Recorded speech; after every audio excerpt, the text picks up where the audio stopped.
Opa, e aí, tudo bem? Tudo certo? Estamos no ar com mais uma edição do Fato Econômico, a economia além da conjuntura. Hoje é sexta-feira, e aí o pessoal pode ficar se perguntando, como assim? Toda segunda-feira vocês estão aqui falando de Boletim Focus, e hoje foi para sexta-feira. O que aconteceu? Bom, a gente decidiu fazer mais na sexta-feira, nessa semana especificamente, né? Porque a gente tinha alguns dados aí a mais para a gente trazer informações. Por exemplo, IPCA, né? Que saiu nessa semana e a gente vai falar um pouco mais sobre isso, mais espontaneamente, um pouco mais, né, sobre esse assunto. E comigo está André da Silva Pereira, que hoje vai, então, comentar sobre esse Boletim Focus aí que saiu nessa semana e também o IPCA. André, tudo bem? Tudo bom, Moisés? Grande abraço aí, um prazer enorme te ver novamente, a gente trocar essa palhinha aí sobre de economia, que é bem legal, né? Tudo bem que tem Sim. gente que não gosta, né? Mas tudo bem. Mas é uma coisa necessária, né? Pelo menos a Né? gente sabe a A importância economia da faz parte do dia a economia. dia de todo mundo, né? Exatamente. Né? Muitos falam o tempo todo sobre futebol, né? Vai falar sobre futebol, futebol, futebol o tempo todo. Beleza, é importante falar sobre futebol, mas acho que a economia impacta mais no nosso dia a E, dia, né? e também tem estudos sobre a economia do futebol, né? Então. Mas isso aí é uma outra história, né? Tem economia da saúde, economia do futebol. Mas vamos Então, lá, vamos falar um sobre pouquinho tudo isso do podemos falar, Focus. né? Vamos falar um pouquinho do Focus aí, né? O que a gente tem em mais uma semana meio que quase repetitiva, né? Agora com um pouquinho ligeiramente diferente das últimas 2 semanas, a gente veio agora com a manutenção agora do IPCA para nessa última previsão do Focus, né? A manutenção dos 4,85, mas é uma leve tendência, mesmo que lentamente, dela caminhar ali para o teto da banda, né, de 3 para mais 1,5%, 4,5%. Eu, particularmente, acho que não chega, muito em função ainda de algumas incertezas que a gente tem ainda na economia. Uma delas já foi batido o martelo no dia de ontem, né, que é o julgamento lá do ex-presidente Jair Bolsonaro. Agora é só aguardar quais são os reflexos que podem vir lá do Atlântico Norte, né, lá da América do Norte, com relação a alguma possível retaliação. Isso pode gerar um pouco mais de incerteza dentro da economia, mas a gente vem ali com um PIB também acomodado ali por volta de 2,2, 2,19, né, quase ali na vizinhança do 2,2, não mais em 2,5, que são o que os bancos estão prevendo, o relatório do Itaú, o relatório de economia em dia do Bradesco. Então, estão bem acompanhando ali com esse relatório do Focus de 2,9, 1,6 agora, né, para 2025, e na vizinhança do 1,8, 1,85, 1,86 para o PIB em 2026, ano eleitoral. Lembrando que ano que vem a gente tem um ano eleitoral e um ano, então, que a gente vai ter muita alteração na economia, na política econômica conduzida lá para Brasília. Né? O câmbio é que veio com uma sinalização interessante, né? Saindo de 5,6 há um mês atrás para 5,55, é a terceira semana de queda, e ali na vizinhança dos 5,5, 5,6 para o ano que vem. Eu acho essa sinalização para esse ano ainda não está ali computado o que pode vir, né, de surpresa ainda da economia americana com relação ao julgamento do ex-presidente Bolsonaro. E a Selic a manutenção, né? Alguns tinham essa expectativa em função dessa possível queda da taxa de juros americana na semana que vem. Semana que vem a gente tem mais uma vez a super quarta decisão de juros no Brasil e nos Estados Unidos. Nos Estados Unidos está quase certo em função do payroll lá de empregos, que o Banco Central americano, o Fed, vai baixar a taxa básica de juros da economia americana em 0,25, e alguns já davam como certo também uma possível redução já na Selic para esse ano ainda, né? Muito possivelmente para dezembro, né?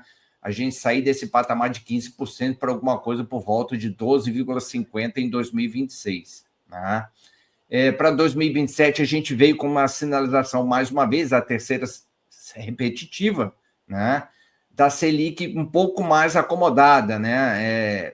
um pouco perto ali dos 3,5%, 3 para 3,5% no ano que vem. Né? Para ano que vem, não, para 2027. Eu acho que ainda está muito distante. A gente, normalmente, nós, os economistas, erramos bastante. Né?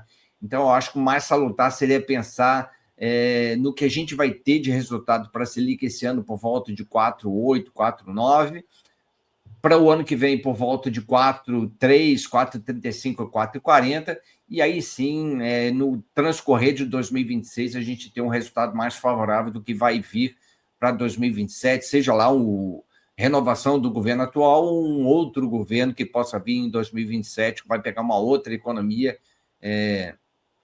com tarifa, sem tarifa, né? Então, muita coisa diferente para a gente tentar modelar, né?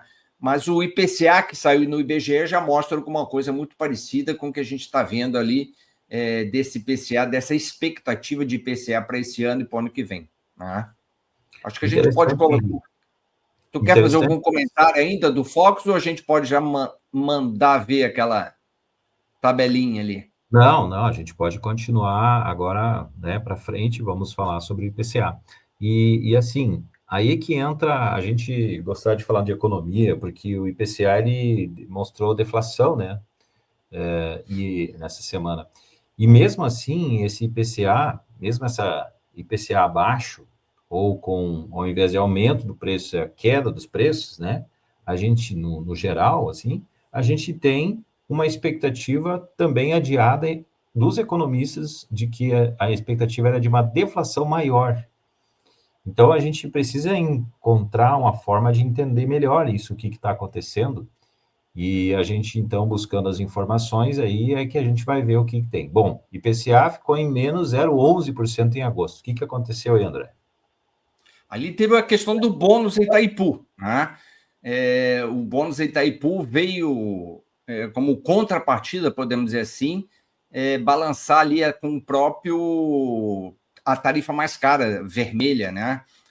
Que aumenta a conta de luz. Cada 100 megawatts tem um determinado patamar de aumento de conta de luz. Mas o bônus Itaipu veio trazer, né, a parte de conta de energia elétrica para baixo, que pressionou, então, para esse IPCA de agosto apresentar uma deflação de 0,11%. Né? Essa é a grande explicação para esse IPCA meio que delineado negativo, né, deflacionário, né, para esse mês de agosto. Né? Também tem o preço dos alimentos, que vários deles caíram, e caíram bastante, né? Tiveram deflação, por exemplo, tomate, ovos, que a gente via que tinha um preço acima, bem acima, que em algum momento, por causa da sazonalidade e por causa da crise de oferta, né? A gente percebeu aí um preço que estava bem alto, por exemplo, dos ovos, né? Tinha bastante exportação para os Estados Unidos, enfim, e agora a gente vê ao contrário, né? São itens, tomate é outra coisa que a gente vê em queda, são itens que fazem parte do dia a dia do brasileiro e que também, de certa forma, contribuíram aí para essa deflação, não é? Sim, isso aí. Né? O que a gente tem de interessante aqui, ó, esse processo deflacionário que também ocorreu, mas num peso menor em agosto do ano passado, teria sido uma deflação de apenas 0,02%, mas o desenho que nos mostra, né, não existe essa garantia de um processo deflacionário até dezembro. Né? Alguns trabalhos, alguns relatórios dão que é um processo deflacionário pontual agora para o mês de agosto. Setembro já deve vir com uma inflação maior, os outros índices de inflação também já estão mostrando isso, mas mostra ali um acumulado ano de 3,15 e um acumulado em 12 meses 5,13. Né? O acumulado ano já é bem interessante, porque a gente tem uma meta de 3% e tem uma meta com a banda de 4,5%. Né? Então, se a gente tiver um processo deflacionário até o final do ano, ou um processo inflacionário um pouco mais moderado, muito possivelmente, né, a gente pode errar ali no Focus e ainda dar um dado certeiro ali da gente trazer o IPCA para dentro da banda superior de 4,5% de inflação para esse ano. Né? Mas é um processo ainda que a gente tem 4 meses ainda, 3 meses pela frente, 4 meses quase completos, né? E isso pode ter ainda muita pode ter muita incerteza ainda para trazer para a economia, para mostrar como é que vai ser essa evolução do IPCA até o final do ano. Tá? Mas é interessante, né? Um índice geral para agosto deflacionário negativo 0,11, alimentação e bebida em 0,46 negativo, né? Deflacionário, uma deflação ali. Deflação em habitação também de 0,9, artigo de residência também em deflação de 0,09, transporte também uma deflação de 0,27 e comunicação também uma deflação de 0,09, né? As maiores altas vieram de educação 0,75, saúde e cuidados pessoais 0,54, vestuário 0,72, a gente tem aquela faixa de troca de roupa em função do tempo, né, do clima, né, e da estação, né, da estação, e despesas pessoais com uma inflação de 0,4. Né? Se a gente pega ali especificamente, que é o que nos interessa bastante, que é a parte de alimentação, esse processo deflacionário de 0,46, né, os grandes influenciadores desse são o tomate ali, como você mesmo falou, uma queda de 13,39, batata inglesa 8,59, a cebola 8,69 e o arroz, comparado que a gente viu de janeiro a julho, né, uma deflação de 2,61. O café, obviamente, que teve essa deflação de 2,17, algumas pessoas vão dizer, mas eu vou no supermercado e não vejo, eu mesmo já falei isso no programa de rádio que eu faço. A gente não enxerga isso daí. Tá? A gente vai no supermercado e não enxerga preço do café em processo de queda de preço. Né? Mas pode ser que em algum momento que essa pesquisa foi feita nas capitais, pode ser que tenha ocorrido esse processo de queda de preço desse produto lá. Mas, por enquanto, a gente não vê. Até porque esse processo de inserção do café na economia americana vai ser reativado em função da demanda americana, e grande parte da demanda americana é suprida pela oferta brasileira. Né? E o que a gente lê de reportagem é que o americano não está feliz em estar pagando um preço maior pela carne e também pelo café. Então, muito possivelmente, nessa semana, a gente deva ter alguma negociação da entrada desses produtos, ou ainda com a tarifa imposta pelo governo americano, ou tentar o embargo aí de trazer essa tarifa para baixo e esses produtos continuarem entrando, porque eles continuam entrando com tarifa e tudo, o Brasil continua exportando café e carne para os Estados Unidos. Uma análise interessante que a gente precisa fazer é que a gente está num momento, né, sazonal, e isso faz com que muitos produtos eles caem de o preço, por causa da oferta maior. E isso não vai continuar sempre no ano. E tem um outro detalhe, outro dado importante, até para responder alguém que diz assim, mas por que, como né, teve deflação, e aí veio a deflação menor do que estava se esperando? Justamente por causa disso, dessa sazonalidade, né?